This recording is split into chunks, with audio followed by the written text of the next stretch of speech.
Ai 4 di settembre passat, in te Patagonia Argentine, è stata celebrata la giornata dagli emigranti con un regal dal Comune di Eschel al Monument a es Bandieris, in presenza dal fogolar Furlan di Eschel.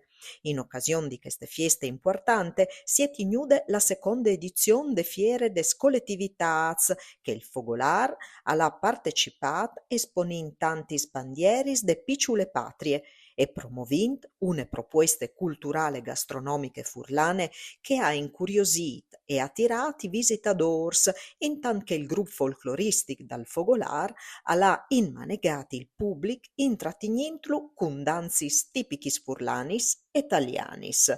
A son stats tanti i giovins furlans che si son chiappats la volte con entusiasm al bancù dai fogolars per onorà lis propis lidris.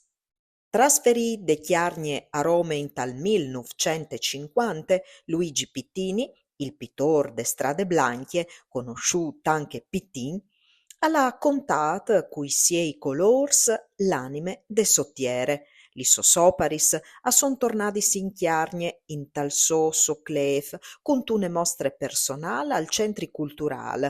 L'iniziative promovute dall'En Friuli in tal mont col suppuart dal Consell regional dal Friul Vignesi e Giulie, a inaugurazione dai 19 di settembre e ha viodut la presince dal presidente dell'En Franco Jacob, dopo i saluts dal sindic Cargiglio Zanier e de assessore e culture Clari Micheletto, a son intervenuts Loris Gori, curador de mostre, e la critica di arte Anna Luisa Gori.